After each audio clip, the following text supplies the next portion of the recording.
She was falling, red dress twisting in the wind, while the man who vowed to love her watched without blinking. The ocean surged beneath her, distant and violent.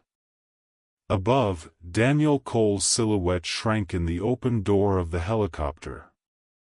His outstretched hand wasn't there to save her. It was to finish the job. Only moments earlier, Ariana Cole had believed she was living a fairy tale. A surprise anniversary flight over the ocean. Champagne. Sunset. The thrum of rotor blades blending with her laughter. She'd leaned into the wind, thinking she was safe in her husband's arms. She didn't notice the loosened harness until it was too late. "Look down," he'd said, voice nearly drowned by the engine. "See how small the world looks when you're above it all." Then the shift, the grip on her wrist turned cold, tight. A hand meant not to comfort, but to hold her in place. Their eyes met. Her breath caught. He let go. Ariana plummeted, swallowed by the sky. Her scream vanished beneath the chop of blades. The ocean came up like concrete. Then, blackness. Daniel assumed the waves took her. And when her body didn't resurface, he made the calls, played the grieving husband, and claimed the insurance payout. But he never checked the shoreline. She woke there, broken, tangled in seaweed, lungs raw with salt, gasping into dawn light. A flashlight beam pierced the fog. A stranger's voice asked if she could hear him. The moment she nodded, Ariana knew she couldn't go back. Not as herself. Because if Daniel found out she survived, he'd try again. And so, Ariana Cole died that morning. In her place rose Ava Ryland, quiet, calculated, and armed with one mission: take everything from the man who tried to murder her. Before we begin, tap subscribe so you never miss the next story. The helicopter carved across the sky like a blade, slicing the golden horizon into fragments. Ariana Cole leaned forward against the open doorway, her flowing red dress snapping in the wind, curls dancing in the rotor wash. Below, the ocean churned, endless, cold, and indifferent. She thought this was a gift. An anniversary surprise from the man who once said she was his whole world. Daniel Cole had smiled that morning. Kissed her temple. Slipped a silver pendant around her neck. He told her she deserved to feel on top of the world. He just didn't say for how long. "See how peaceful it looks?" Daniel shouted over the blades. He stood behind her, his hand grazing the edge of her harness. "Out there, it's like nothing exists." She smiled, squinting into the sun. "It's beautiful." He smiled back. But not at her. Not really. Then, subtle, practiced, his hand found the quick-release buckle on her safety strap. A slight tug. A soft click. She felt it give a little, just enough to shift her balance. Her body lurched. She reached for the frame instinctively. That's when he grabbed her wrist. Ariana turned, eyes locking with his, and saw what she should have seen months ago. There was no panic in his expression. No concern. Only that steely, banking smile of a man who had already made peace with her death. And in that instant, she understood. The insurance policy. The late nights. The mistress. The false concern over tightening the finances. He hadn't brought her here to celebrate. He brought her here to disappear. His grip tightened, then let go. The world yanked away. Ariana plunged through open air, her scream torn from her throat as wind consumed her. The sky blurred. The sea reached. Then, nothing. Darkness. Silence. Cold. She awoke coughing up seawater. Her body, limp and half buried in sand, felt like it belonged to someone else. Her ribs shrieked. Her arms trembled. Her once elegant gown was shredded by salt and rocks. Something tugged at her legs, kelp or death. A harsh beam of light cut through the early dawn mist. A man's voice, thick with age and disbelief, called out, "Jesus! You're alive?" Fisherman Elias Moreno knelt beside her, flashlight trembling in his hand.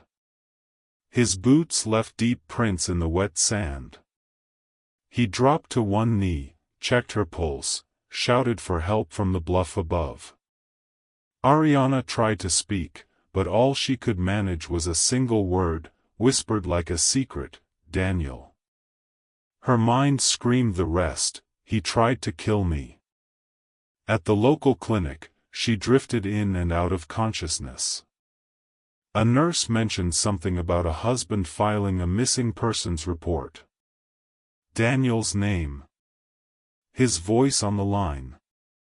He sounded devastated, the nurse said gently. He said you went overboard during a scenic flight. Ariana's heart pounded. He was already rewriting the narrative. And the world would believe him. Unless she vanished, completely. 3 days later, Mira Lawson walked through the clinic's rear doors disguised as an international aid worker. Under her coat was a laptop with secure anonymization software and encrypted identity generators.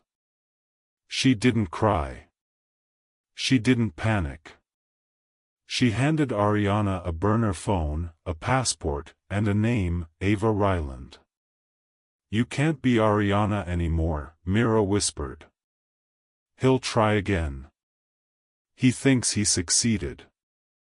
Use that." Ariana stared at her reflection in the mirror. A swollen face. Bruised lips. A split brow. But beneath it all, her eyes still burned. Ava Ryland took her first breath that night. They burned everything, Ariana's clothes, her wallet, her records.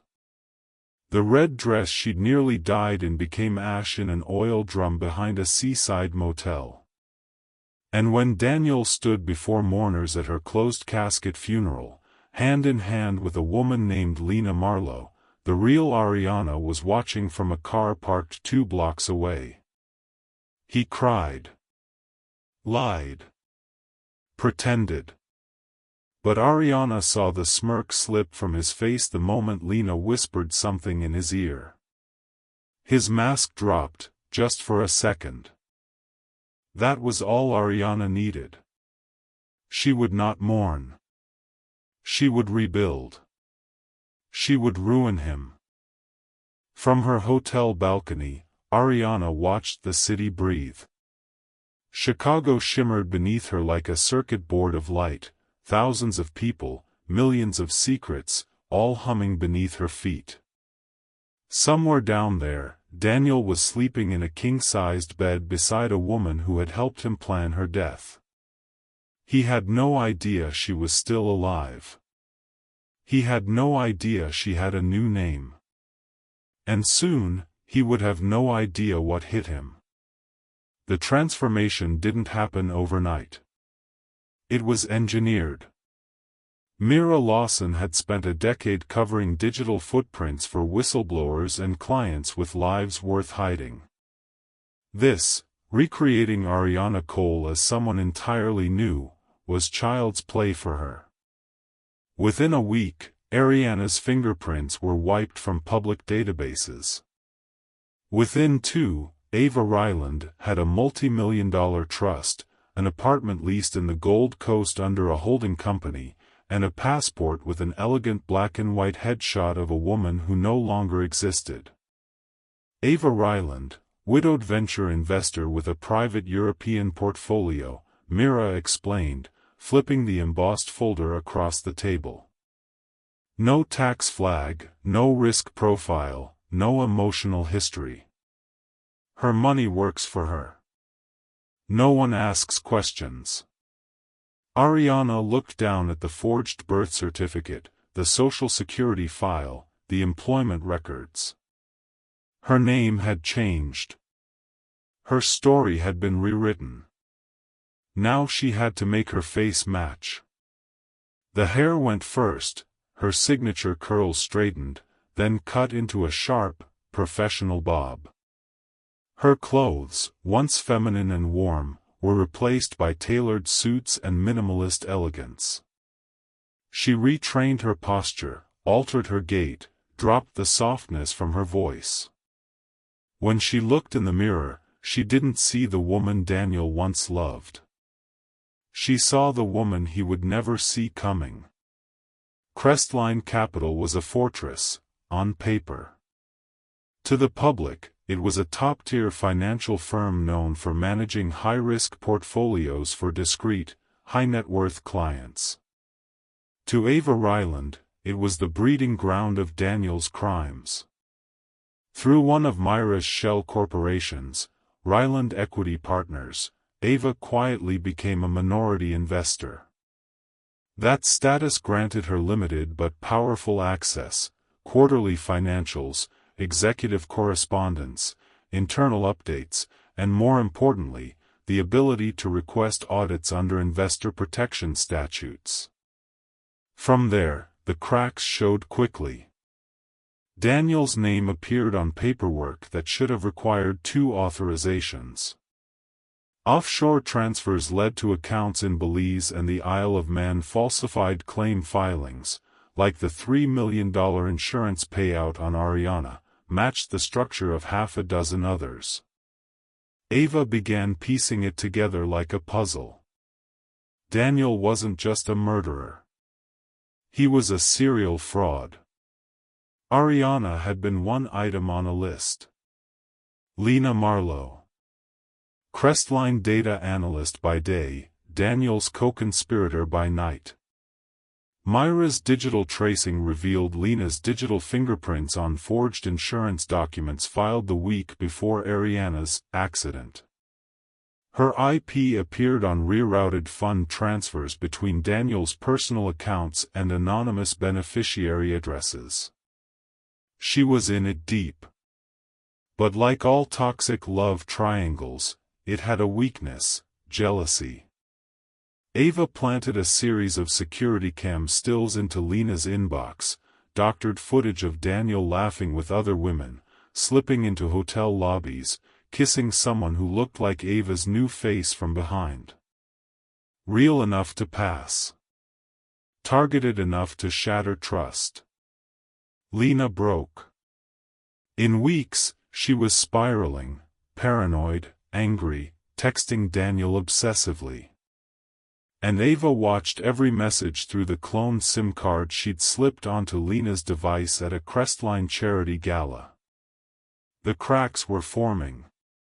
Rain lashed the cement floors of the Crestline parking garage the night Ava staged it.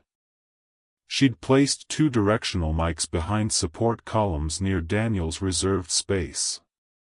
A remote recorder was live. The camera, hidden in the grille of a nearby car, captured the angle. Lena's sedan screeched in 10 minutes after Daniel's. Her heels clicked furiously across the concrete. "You bastard," she yelled, voice echoing. Daniel raised both hands. "Lena, calm down." "No.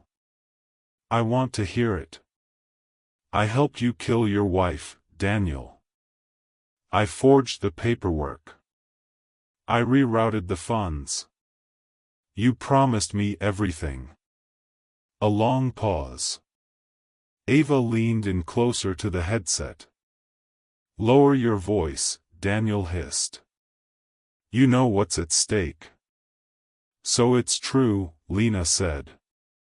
"You lied to me. Again." "I did what I had to do," he said. "She's gone, and we're safe. We had a plan, remember?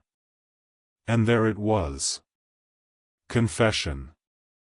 Implication. Premeditation. All of it, captured in high definition. The first report leaked to Crestline's compliance officer anonymously. Red flags in Daniel's expense reports. Then came the forensic accounting review, subtle, suggested by Ryland Equity. Next, Ava uploaded the offshore account data to a secure server and sent it directly to a federal agency tasked with financial crimes. She triggered a freeze on Daniel's personal accounts through a targeted alert to his bank's fraud division. By the time he noticed, his assets were locked. Then, the killing blow, Ava sent Lena a dossier of emails between Daniel and a contact in the Caymans. In them, he'd begun preparing a legal strategy to pin everything, including the insurance fraud, on Lena. Lena vanished the next day. No calls. No messages. No trail. Daniel had been so focused on hiding Ariana's body, he never imagined his accomplice would become a ghost too. The call started on a Monday. Compliance flagged Daniel for irregular transactions. By Thursday, his clients had been notified of internal investigations.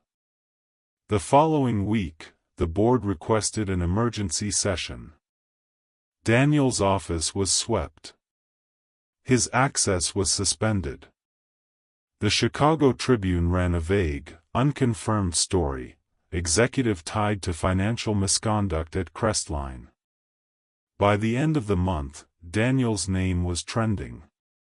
He lost 3 major clients. His firm froze all reimbursements. His apartment, foreclosed. His Maserati, repossessed. His mistress, gone. His reputation evaporated. And through it all, Ava never once appeared. She didn't need to. She had already become the architect of his collapse. Detective Reed Harrow wasn't the type to chase ghosts. But something about Ariana Cole's drowning never sat right with him. The body was never found. The inconsistent flight data. The pilot's confusion. The fact that the husband reported her missing before rescue services were even notified. Then came the whispers, anonymous tips, digital fingerprints that didn't quite match the timeline. Suspicious investment shifts after her death. A private equity partner who resembled her, if you squinted. Harrow pulled the case file from the archives. He reread the toxicology report. The harness data. And the statement Daniel made in passing at the funeral, "She always loved the water." That line never left him. He pinned it to the top of his board. Somewhere, he knew, Ariana Cole was still out there. But proving it? That would take more than suspicion. It would be a mistake. And Ava Ryland didn't make mistakes. Daniel Cole stepped into the shell of his former life. The penthouse echoed. His keys dropped to the floor like metal against bone, sharp, final. He barely registered the sound. The furniture was gone. The silence was suffocating. The foreclosure notice had been taped over the peephole for weeks now, like a warning he had ignored until the very end. He moved toward the empty window where a sofa used to be, where Ariana once sipped coffee and smiled at the skyline. He hadn't let himself remember her lately, not because he missed her, but because it made him feel too much. Tonight, though, the air was different. Electric. Heavy. He turned, and froze. A woman stepped from the shadows. Tall. Elegant. Dressed in black. His breath caught. His knees buckled slightly. It was her. Ariana? His voice cracked. No, that's not possible. She stepped into the light. Not Ariana. Ava. Her hair was cropped into a clean, sharp bob.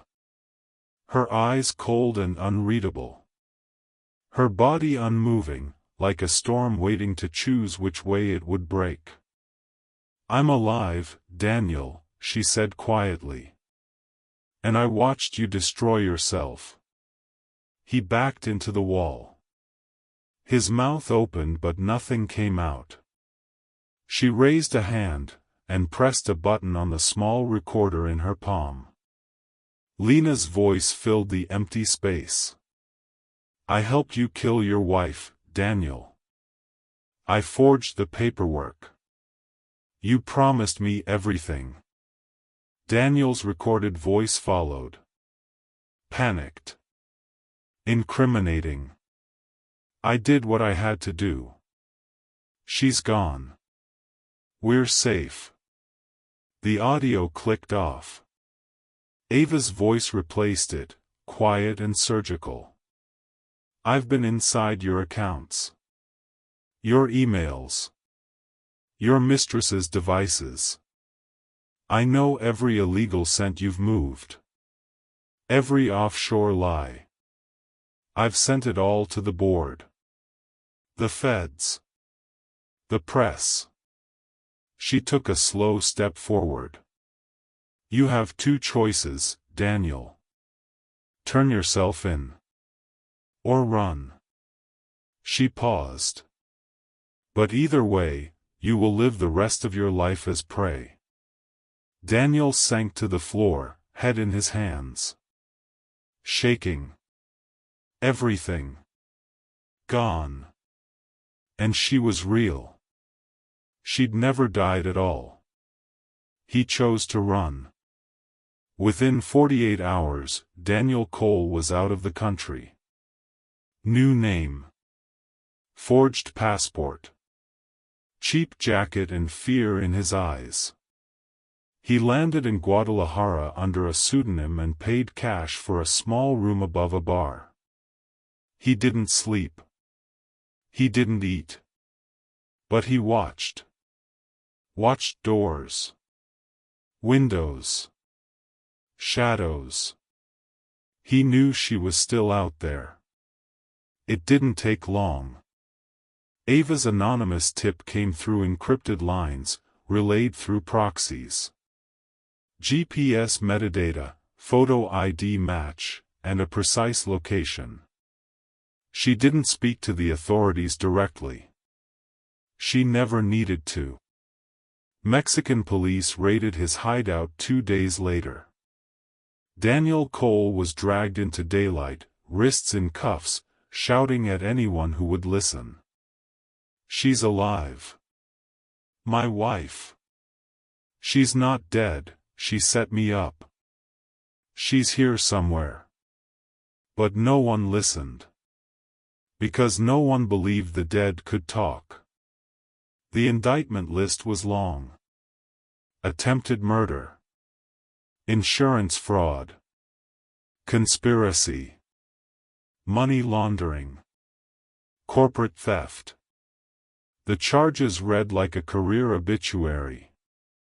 Lena Marlowe was picked up in New Orleans 3 days after Daniel's arrest. Her name had been flagged at every international checkpoint. Her face splashed across financial crime bulletins. The moment she touched her credit card, she was done. She tried to cut a deal. But the prosecution had recordings. Emails. Transaction logs. There was no deal. Daniel refused to plead guilty. Claimed again and again that Ariana Cole had framed him. That she had never died. But with no proof, no witness, and no one to corroborate a ghost wife, the court dismissed his claims as delusional paranoia, a tactic to undermine the charges. The man who built his life on confidence and charm ended up behind glass, talking to a public defender, insisting the woman he murdered was still alive. Only one person knew he wasn't lying. And she wasn't interested in watching the trial. She didn't attend the verdict.